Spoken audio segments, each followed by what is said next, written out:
If you sign this paper, Elena, there will be no turning back.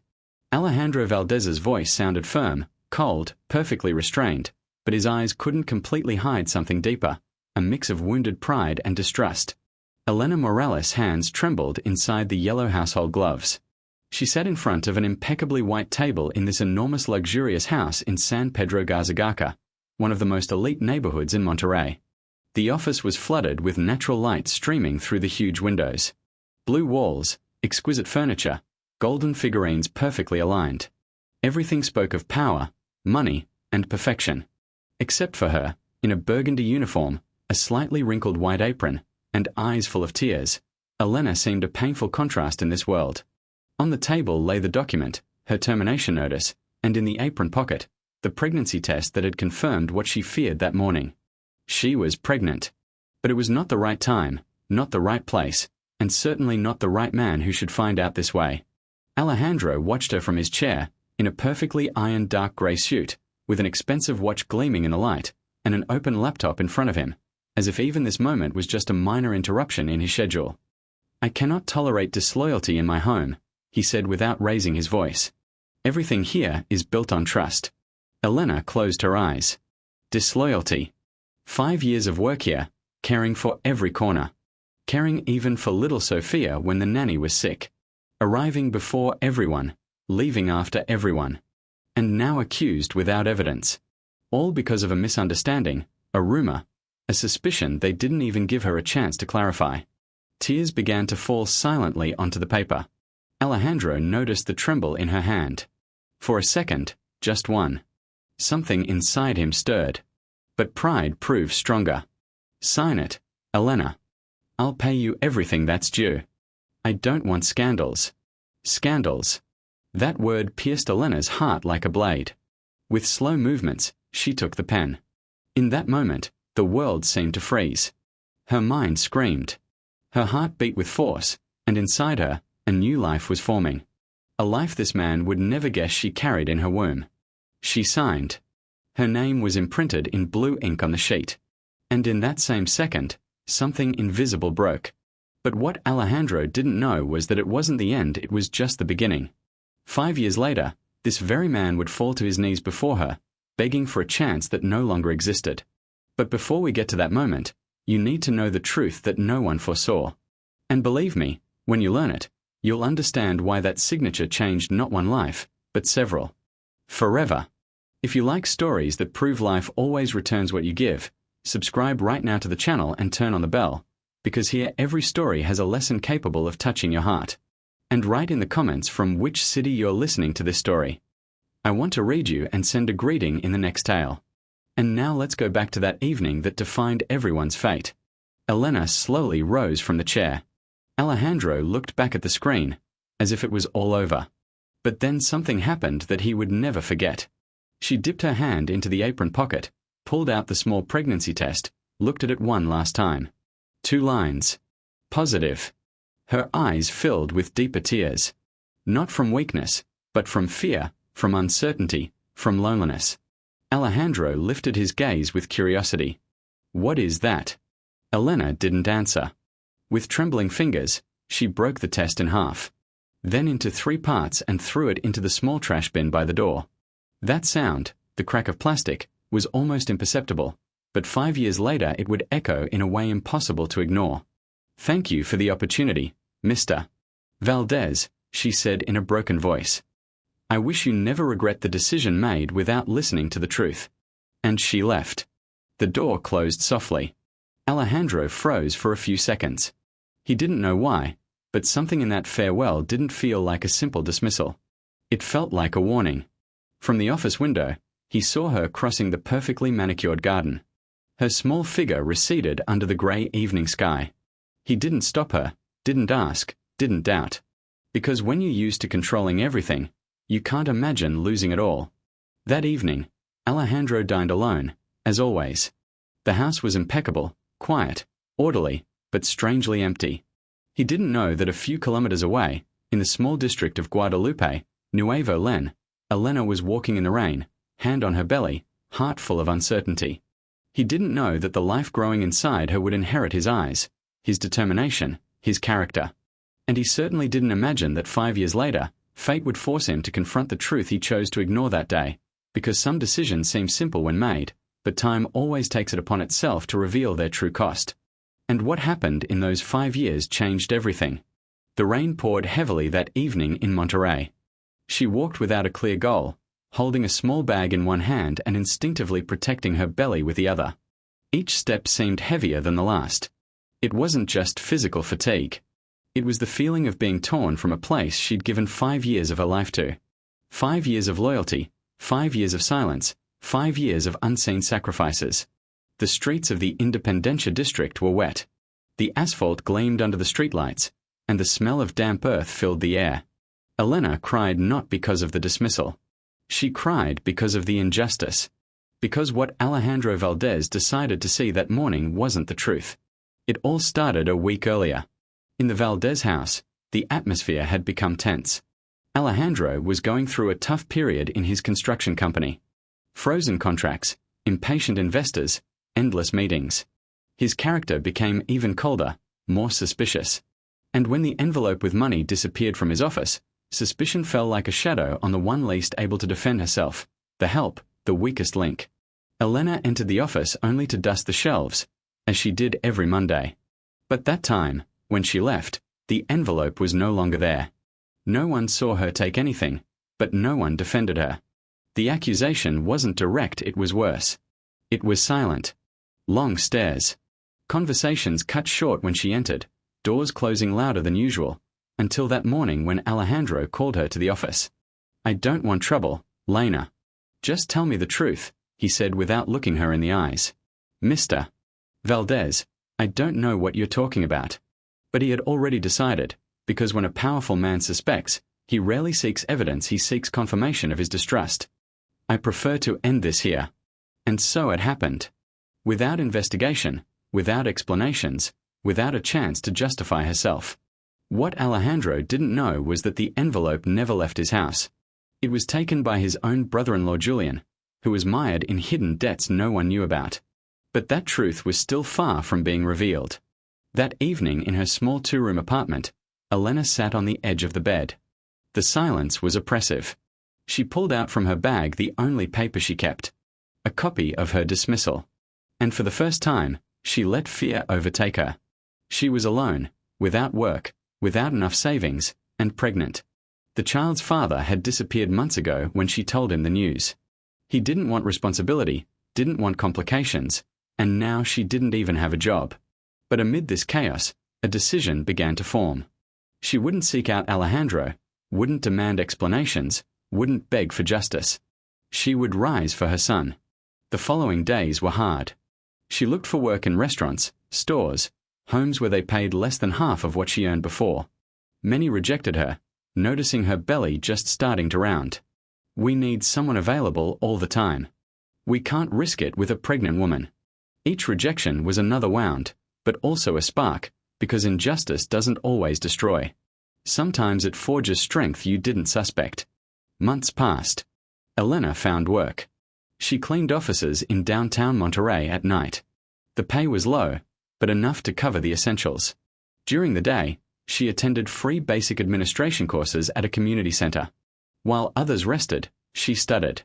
While others slept, she worked. And every evening, before closing her eyes, she placed her hand on her belly.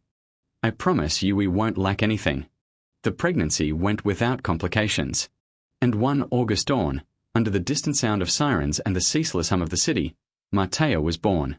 Dark eyes, thick hair, and a calm gaze that seemed to understand everything. Elena cried when she saw him, not from sadness, but from determination. 5 years began to pass like an instant and at the same time like an eternity. Meanwhile, in the mansion in San Pedro, Alejandro's life also changed. His company grew even larger. He appeared in magazines, expanded contracts, bought properties, but something inside him became harder, lonelier. Dinners were still quiet, the house impeccable, but the child's laughter that once filled its hallways, the laughter of his niece Sophia, who used to visit often, sounded less and less. And sometimes, without apparent reason, he remembered Elena's gaze that day. He didn't understand why. It wasn't the first time he'd fired someone, but it was the first time he felt discomfort, as if he'd left something unfinished. One Sunday evening, browsing old documents in the office, he found a small object under the furniture, a plastic fragment. He held it between his fingers. He didn't recognize it right away, but something stirred in his memory. A quiet sound, an object breaking, a farewell. He put it in a drawer, not giving it much importance. He wasn't ready to understand yet. Meanwhile, Elena wasn't just surviving, she was growing. With enormous effort, she opened a small cleaning business. She started alone, with a couple of clients who trusted her. Then she hired 2 more women, single mothers like her. She didn't promise wealth, she promised dignity. Matteo grew surrounded by love, though without luxury. He learned early the price of labor. He learned his mother was strong. What he didn't know was that his life was linked to a man who didn't even suspect his existence. And fate, quiet and patient, was beginning to arrange its pieces, because some truths can be hidden for years, but they never disappear. And when they finally come to light, they don't just reveal the past, they rewrite the future. 5 years may seem a short time on the calendar, but when every day is lived in struggle, protection, and silence, 5 years turn into a whole life. Matteo was already 4.5 years old when he started asking questions that Elena knew would one day come. "Mom, what about my dad?" The first time he asked it in the small kitchen of their apartment in Guadalupe. The smell of freshly cooked beans filled the air, and the fan slowly rotated under the ceiling, dispersing the afternoon heat. Elena froze for a few seconds. Not because she didn't know what to say, but because she understood. This answer had to protect him without lying. She knelt before him and stroked his dark hair, so similar to the hair of the man she tried to erase from her memory. "Your dad isn't with us, my dear. But you're not alone. I'm here and always will be." Matteo nodded, as if that explanation was enough for now. But Elena knew time doesn't stop questions or truths. Meanwhile, her small cleaning business began to grow more than she could imagine. It was no longer just morale services. Now she had 5 permanent employees, and contracts with 2 corporate buildings in downtown Monterey. Elena didn't shout, didn't push, didn't humiliate. She listened, because she knew what it was like not to be heard. And it was precisely that difference that began to define her fate. One afternoon, while checking one of the new contracts in a modern office building in San Pedro, something caught her attention. The name on the reception desk. Valdez and Partners. Her heart pounded dully in her chest. It was impossible. There are hundreds of companies in Monterey, but fate doesn't play coincidences. This building belonged to one of the branches of Alejandro Valdez's business group. The very man who 5 years ago fired her without listening. The very man who never guessed he left not just an employee without work. Elena froze for a few seconds before the sign. Her workers didn't notice the change in her face. But inside her, the past had just flung open a door she kept locked.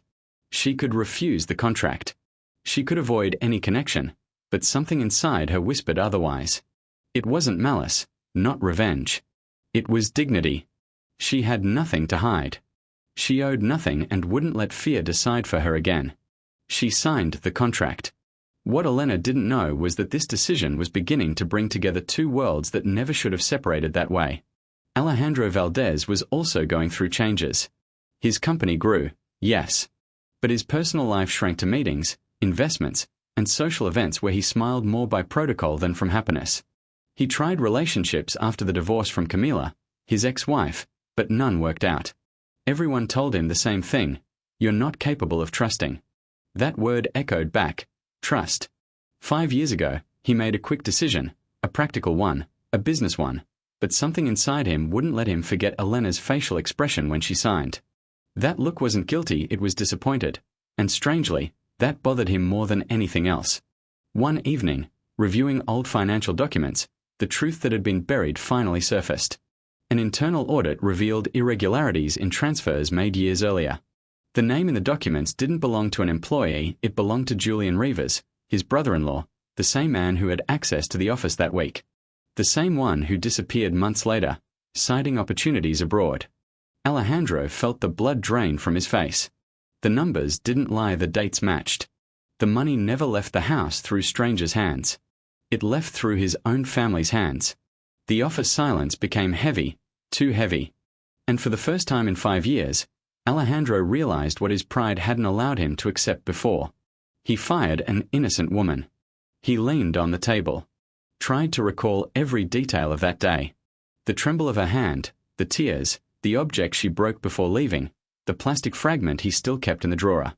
He opened it, took it in his hands, examined it more closely. It wasn't just plastic, it was part of a pregnancy test. His heart pounded fiercely. An image flashed in his mind like lightning. Elena pulling something from her pocket, looking at it, breaking it. And he ignored it. For a moment, air seemed scarce. She was pregnant that day. Could it be? That thought pierced him with unexpected force. But it can't be. There were no reasons to assume it. Or so he tried to convince himself. Meanwhile, Mateo started attending a preparatory group. He was a smart, observant, calm child, but there was something else in him. A firm character, a determined gaze. When something seemed unfair to him, he didn't stay silent. One morning in the schoolyard, he stood up for a classmate being teased by other kids. "That's not fair," he said in a confident voice. Elena watched from afar and felt fear for the first time. Not because her son was strong, but because she was starting to see in him traits that didn't belong only to her. Fate doesn't just connect paths. Sometimes it exposes similarities impossible to ignore. The contract with the Valdez and Partners building meant Elena had to come once a week for personal supervision. Until that moment, they hadn't crossed paths. The company was large. Alejandro rarely went down to the operational offices. But fate doesn't ask permission. One afternoon, an electrical malfunction forced a temporary evacuation of one floor. Elena was there. Alejandro too. The hallways filled with employees descending the stairs, and then it happened. Their gazes met. 5 years compressed into 1 second. Elena felt the ground slip away under her feet. Alejandro couldn't look away. She no longer wore the burgundy uniform. She was in a simple, elegant suit with straight posture, a different gaze. This wasn't the worker he remembered. This was a woman who had survived. The silence between them was awkward, heavy, loaded with the past. Alejandro took a step toward her. "Elena." His voice sounded different. Not commanding, not cold, almost uncertain. Elena held his gaze. "Mr. Valdez." Nothing more, nothing less. Formal, detached. He noticed something else, a small detail. A child, holding the hand of one of the employees, waiting in the reception. Dark hair, deep eyes, piercing gaze. The boy looked up, and for a second that seemed eternal, Alejandro felt he was looking into a mirror of the past. Something inside him shuddered. But he didn't know what yet. He knew only one thing. The past he thought closed had just opened before him. And this time, the truth wouldn't be so easy to ignore. The fire alarm sound had already stopped, but the echo of that encounter continued to resonate in Alejandro Valdez's mind. The building gradually returned to normal life. Employees dispersed to their offices. Technicians confirmed the electrical malfunction was minor. But for Alejandro, nothing was minor, because what he saw in the lobby wasn't just a former employee, it was the reflection of something he decided to ignore 5 years ago. And now that something had eyes. Eyes that looked at him without fear. Eyes that seemed to know him without ever having seen him before. The boy. Elena had already left when Alejandro went down to the lobby again. Minutes later, he looked around as if he could find answers in the air. "Who is that woman?" He asked the administrator. "Mrs. Morales, owner of the cleaning company we have a contract with for several months. Very efficient, by the way." Owner. That word struck his pride in a strange way. Not because her success annoyed him, but because it reminded him of what he assumed about her, what he believed without proof. He went up to the office, and the plastic fragments still burned his memory. He closed the door, sat down, and for the first time in a long time, stopped acting like a businessman and started thinking like a person. He opened the drawer, took out the small piece of the pregnancy test, examined it carefully. The pink line was still visible. Faint, but clear. He sighed deeply. 5 years. 5 years of silence. If she was pregnant that day, from whom? Where is that child now? And why did that gaze seem so familiar to him? He tried to convince himself he was exaggerating, that it could be coincidence, imagination, but something inside him, intuition that rarely failed him in business, told him there was something much bigger behind it. That night, Alejandro couldn't sleep. Images repeated over and over. Elena signing, breaking the test, the last phrase she said before leaving. I wish you never regret the decision made without listening to the truth. And he hadn't listened to her, and now that truth was growing right before him. The next morning, he called the legal department. I need to review old domestic staff contracts, especially Elena Morales' case. Hours later, the folder was before him. Basic data, old address, contact, but nothing more. No tracking, no additional records. She disappeared from his life as if she never existed. Except now she was back, and not as before. Meanwhile, Elena drove back to Guadalupe, gripping the steering wheel tightly, but with a racing heart. She hadn't expected to see him. She'd imagined that moment many times. Rehearsed possible words, reproaches, indifference, irony. But when he was before her, she felt only one thing, calm. She didn't need his approval, didn't need his apologies. She'd built something of her own. She'd raised a son alone. She'd survived. And that made her stronger than any offense. Matea sat in the back, drawing in a notebook. Mom, was that man your friend? Elena looked in the rearview mirror. He was my boss a long time ago. He looks a bit like me, Matea said with childlike directness. Elena felt a lump in her throat. Many people look alike, my dear. But she knew the similarity wasn't coincidence. Matea was 5 years old. 5 years from the dismissal. The dates matched too perfectly. And though she'd never confirmed it with anyone, though she'd never sought Alejandro, deep down she knew there was a possibility that scared her as much as it gave her strength. If one day the truth came out, she wouldn't let anyone take away what she'd built. 2 days later, Alejandro made a decision. He couldn't live with doubts. He asked his assistant to organize an official meeting with the cleaning company to discuss extending the annual contract. A professional pretext, but the intention was different. When Elena got the call, she immediately understood it wasn't coincidental. She agreed. She wouldn't run. She was no longer the woman who signed documents in tears. She was the woman who could hold a gaze.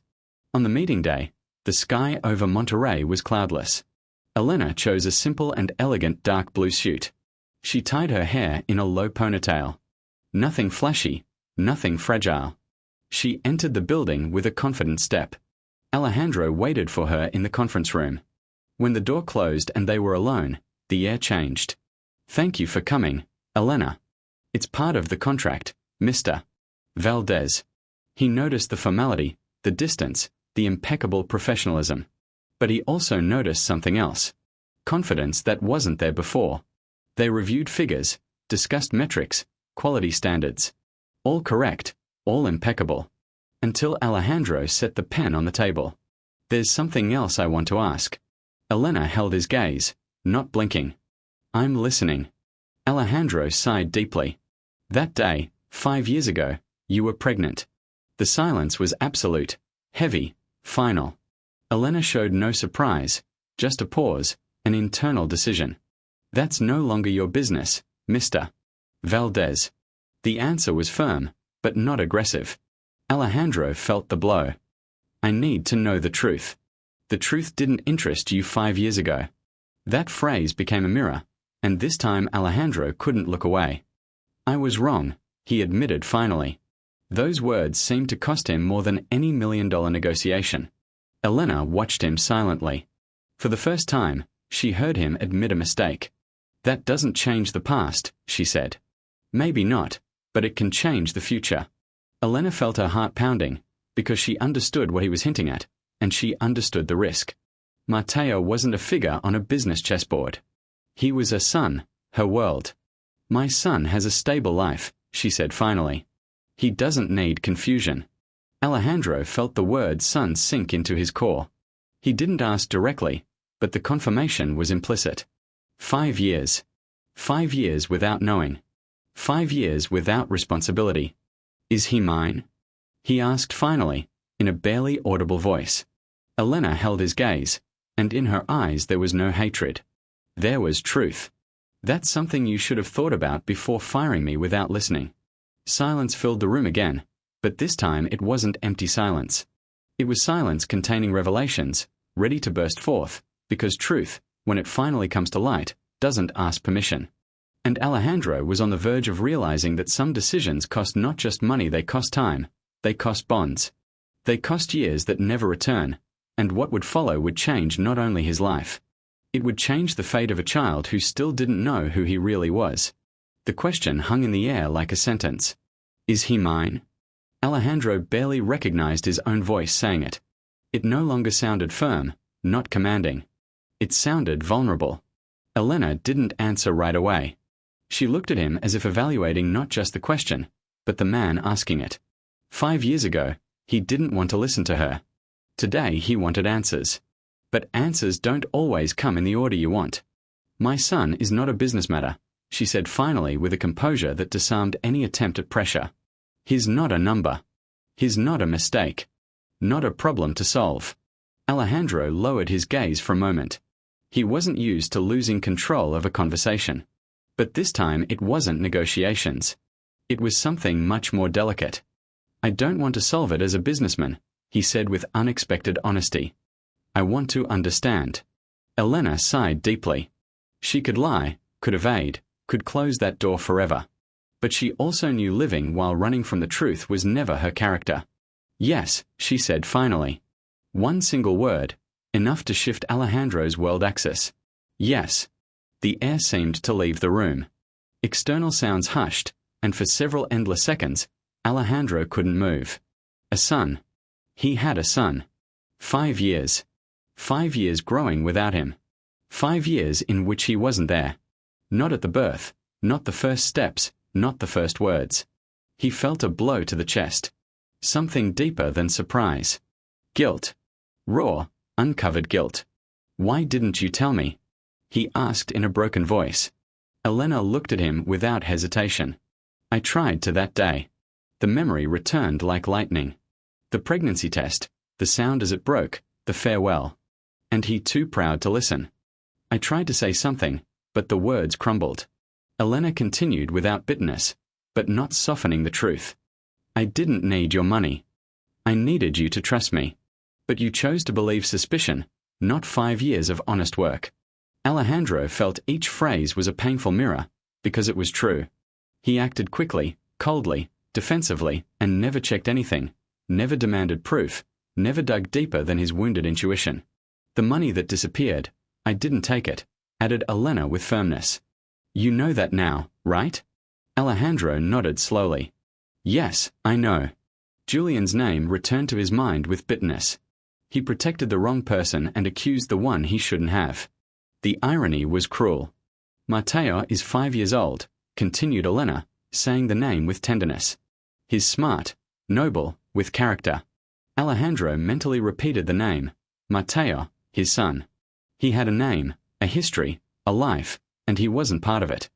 I want to know him, he said with an insistence he didn't suspect in himself. Elena looked at him intently, and for the first time in her eyes something else appeared. Fear. Not for herself. For her son. It's not that simple. He's my son. He's my son too, he replied with firmness. Silence settled between them again, but now it was filled with emotional tension, because it wasn't about pride, not money, not power. It was about a child and the balance of his world. That evening, Alejandro returned to his home in San Pedro with the feeling that everything he'd built was insignificant compared to what he'd lost. The mansion was impeccable, as always. But for the first time, it seemed too big, too empty. He poured himself a whiskey, but left it untouched on the table. He walked the hallways, looked at the walls. Imagined a child running along them. A child with his gaze, his resolve. A child he'd never held in his arms. The guilt wasn't abstract. It had a face, a name. Mateo. He opened the drawer again and took the test fragment. 5 years stored, 5 years ignored. Now he understood that small item wasn't plastic. It was a warning he chose not to hear. He sat on the sofa and for the first time in a long time allowed the weight of his decisions to pierce him without resistance. He couldn't change the past, but he could decide what to do now. Meanwhile, in Guadalupe, Elena sat on the edge of Mateo's bed, watching him sleep. His calm breathing filled the small room. The fan rotated slowly, the world seemed serene, but inside her a storm raged. She'd told the truth, and now the future was uncertain. She didn't fear losing her son. She feared Alejandro's power disrupting the balance she'd worked so hard for. Matteo had stability, friends, routine, love. He didn't need luxury, didn't need mansions, he needed emotional security, and she wouldn't let anyone destroy it. However, she also couldn't deny that a child has the right to know his father. That conflict tore her apart. It wasn't pride, it was protection. 2 days later, Alejandro requested a paternity test. Not out of distrust, but because he knew he needed formal certainty before taking steps. When he proposed it to Elena, he did so with respect. "It's not because I don't believe you," he clarified. "It's to take responsibility properly." Elena thought for a few seconds. She had nothing to hide. "Fine," she replied. The result would be ready in 2 weeks. 2 weeks during which tension grew like a shadow. Alejandro began to carefully learn about Matteo's life. Not to invade, but to know. He found out he studied well, defended other kids, had math skills. One detail shook him. At a recent school assembly, when asked what he wanted to be when he grew up, Matteo answered, "I want to build buildings that last a very long time." Alejandro felt a chill down his spine. Blood is inherited not only in physical traits. It's inherited in impulses, inclinations, dreams. The puzzle pieces were starting to fit. And when the test result finally came, Alejandro already knew the answer. 99.9% probability of paternity. The sheet trembled in his hands. Not from doubt, from reality. It was his son. And now the question wasn't if he was his. The question was if he deserved to be part of his life. Because admitting a mistake is an act of humility, but making up for 5 years of absence requires something much deeper. And Alejandro was on the verge of discovering that the real challenge wasn't biological, it was emotional. The white envelope with the test result lay on Alejandro's table as if it weighed tons. 99.9%. No room for doubts, no space for interpretations. No emotional escape. Matteo was his son. 5 years. 5 birthdays. 5 Christmases. 5 first school days. 5 years of absence. Alejandro leaned back in the chair. Looked at the office ceiling. The same ceiling under which he made the decision that changed the course of 3 lives. Elena was right. It wasn't just a firing. It was a break. It was an act of distrust that pushed a pregnant woman alone into the world. And now the world forced him to look at himself unfiltered. He picked up the phone, dialed Elena's number. She answered on the 3rd ring. "Yes, I got the result." Silence. "I figured," she replied with a composure contrasting Alejandro's inner chaos. "Positive." Another pause. It wasn't surprise, it was confirmation. "What do you want to do now?" asked Elena. In her voice no reproach, only clarity. Alejandro swallowed. For the first time in many years. He had no strategic plan, no roadmap, no legal advisor, no business counsel. "I want to know him," he said finally. "But on your terms." That last phrase wasn't accidental. It was deliberate, and Elena noticed. "I won't let his life change overnight," she replied. "I won't expose him to something he can't understand. I don't want to take him from you." Alejandro clarified quickly. "I want to take responsibility." Elena closed her eyes for a moment. Responsibility. Big word. Heavy word. "Then start gradually," she said finally. Without exaggerated promises, without dramatic appearances, without trying to buy his affection. Alejandro understood the warning. He couldn't show up with expensive gifts, couldn't impose his presence, couldn't introduce himself as father without being part of the process. He had to earn that right. The first meeting was scheduled for a Saturday in Fundadora Park, an open neutral place without pressure. Alejandro arrived early. Dressed simply, no suit, no showy watches. For the first time in many years, he felt insecure. He watched kids running around, heard laughter, observed fathers bending to tie shoelaces or push swings. A scene he'd always seen from afar, until he saw them. Elena walked holding Matteo's hand. The boy was in a blue t-shirt and a small cap. He walked confidently, with curiosity. Alejandro felt a lump in his throat. This was his son.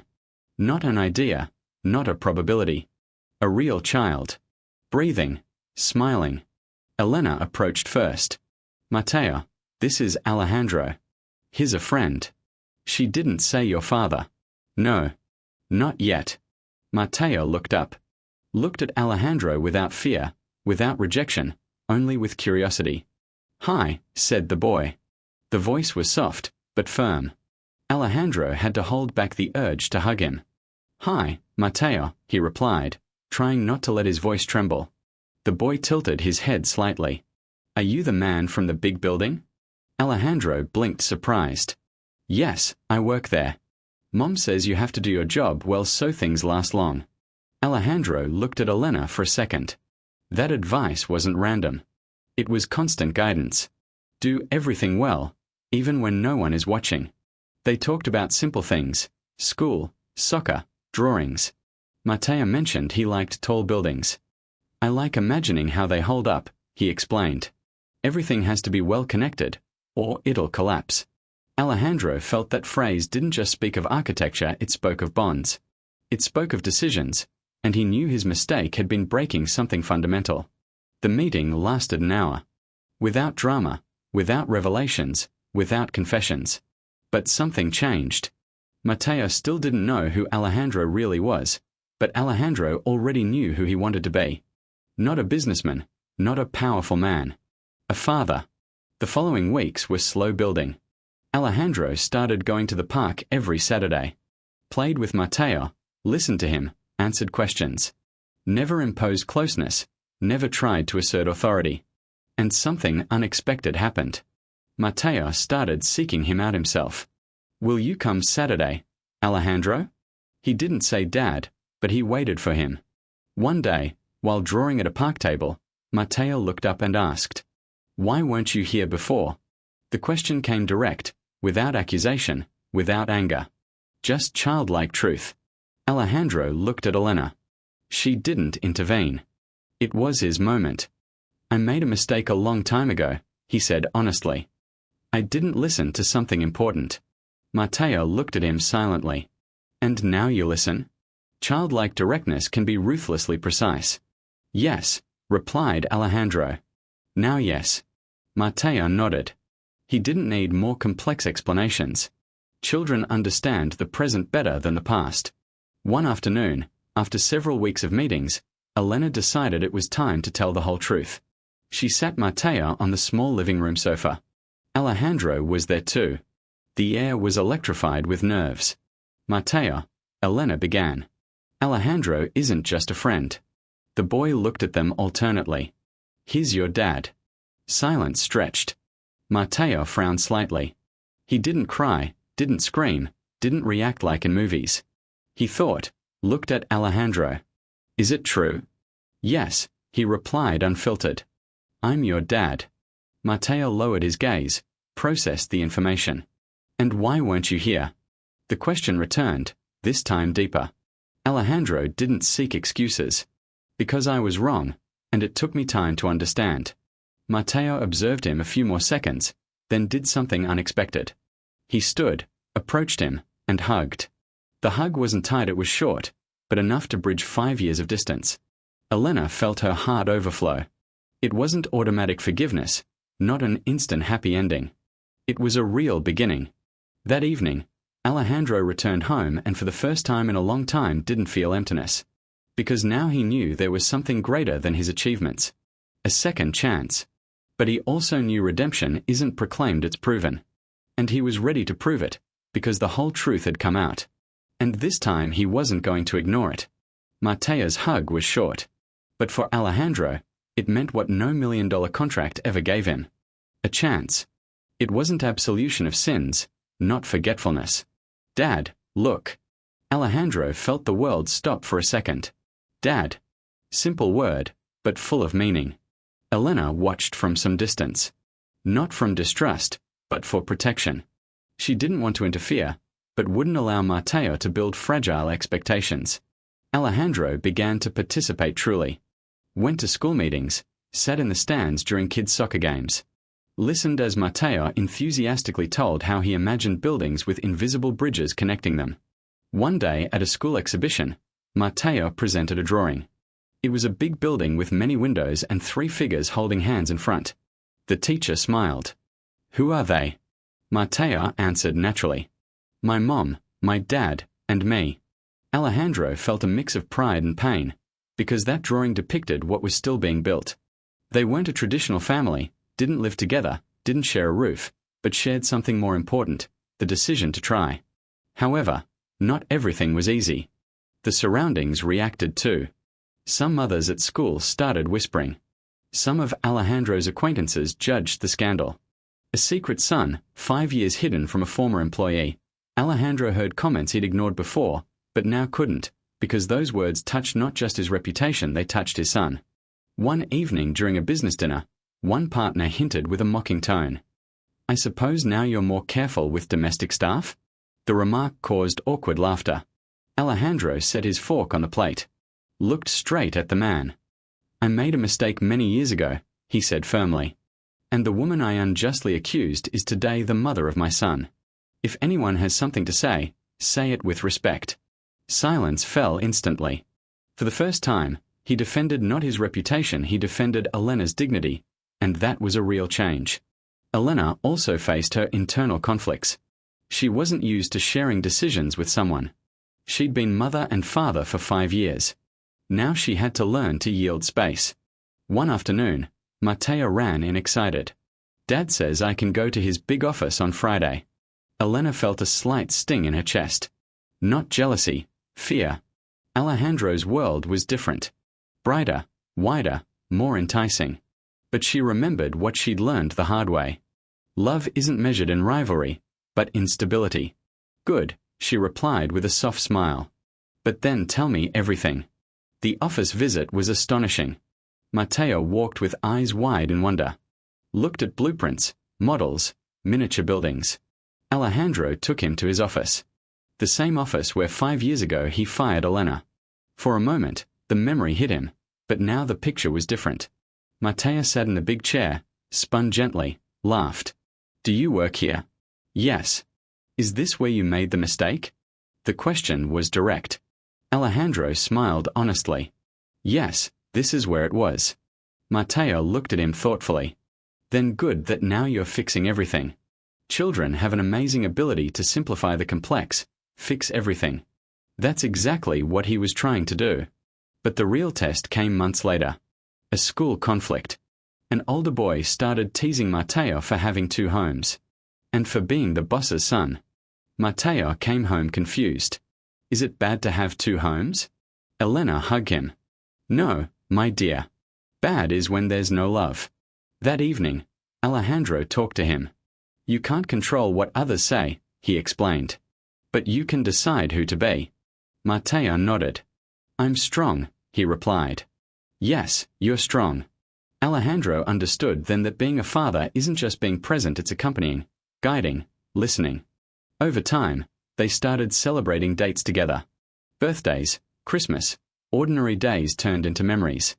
Alejandro didn't try to replace Elena's efforts. He complimented them, respected her decisions, consulted, asked. And something unexpected began to bloom. Not an instant romance, not a forced reconciliation, respect. One evening, after a school meeting, Alejandro walked Elena to the door. Thank you for not closing the door on me, he said quietly. Elena looked at him long. I didn't do it for you, she replied sincerely. I did it for him. Alejandro nodded. I know. But in their gazes there was something more. It wasn't the past, not guilt. It was the possibility of something new. The real change didn't happen in some grand gesture. It happened in the little things. In constant Saturdays. In bedtime calls. In uncomfortable but honest talks. Alejandro stopped being the man who reacted quickly. He became the man who listened first. And Elena stopped being the wounded woman. She became the woman who allowed rebuilding, without forgetting. Matteo grew amid this transformation. And one day, when the 3 walked in Fundadora Park, the same place of the first meeting, Matteo took their hands, one on each side. This is good, he said. And Alejandro understood what took him 5 years. It's not about controlling everything, but holding what's important. But one conversation still lay ahead. The one that would define the future of all 3. And that conversation was already approaching. That very conversation took place on a quiet Sunday afternoon. No storm, no drama, no shouts. Just a small table, 3 cups of coffee, a glass of chocolate for Matteo, and a decision to be made as adults. Elena knew the bond between Alejandro and Matteo was no longer fragile.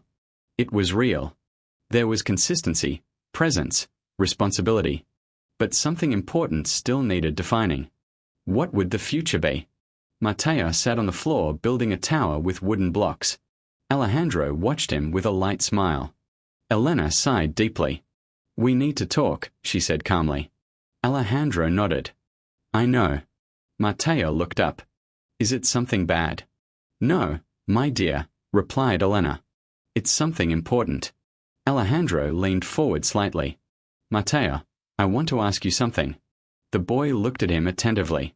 "Would you like to spend some weekends at my house?" Silence. It wasn't an impulsive offer. It wasn't a demand. It was an invitation. Matteo thought for a few seconds. "Will Mom come too?" Elena smiled softly. "Not always, but you'll always know where I am." The boy looked at Alejandro again. "And if I don't like it?" Alejandro replied without hesitation. "Then we'll change everything. Nothing mandatory. The main thing is you feel safe." Matteo lowered his gaze to his blocks.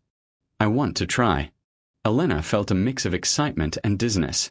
She wasn't losing her son. She was expanding his world. And that too was love.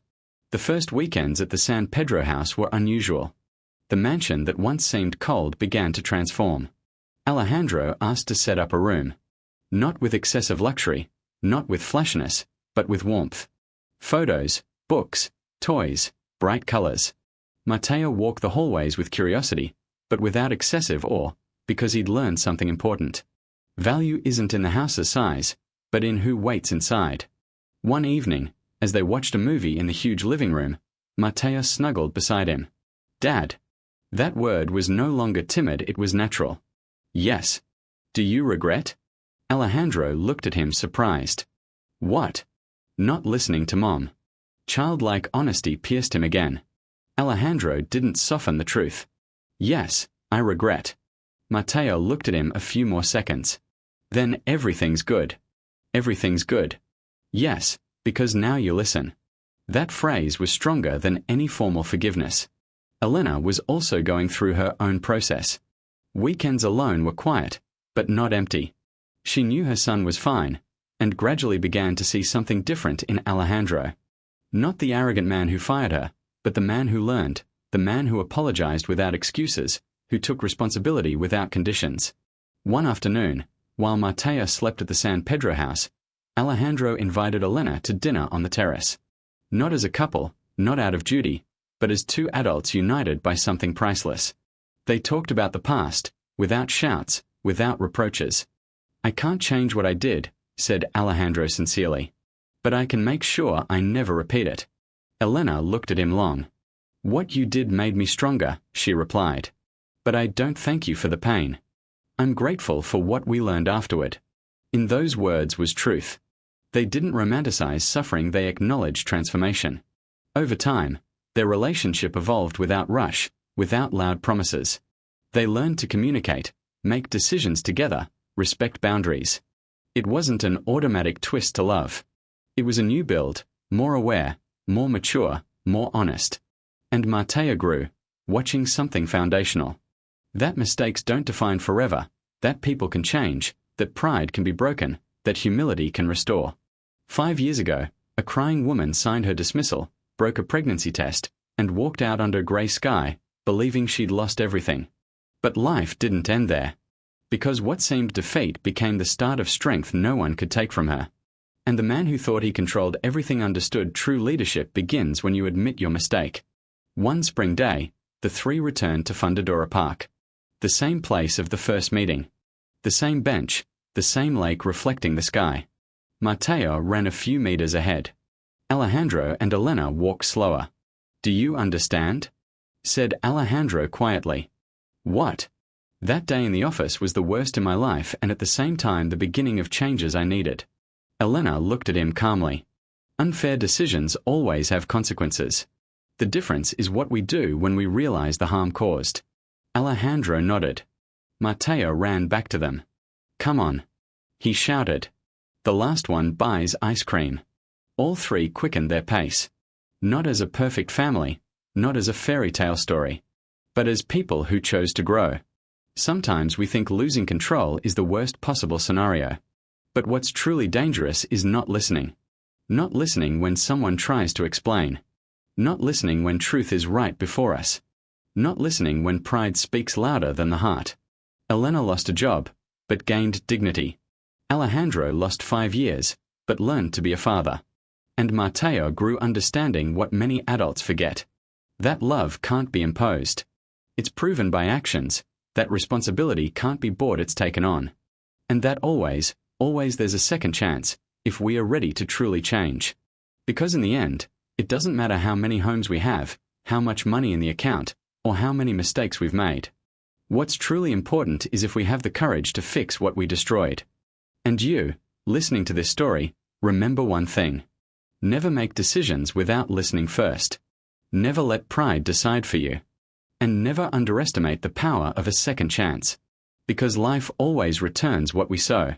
And sometimes, even when we believe all is lost, love finds a way to restore everything.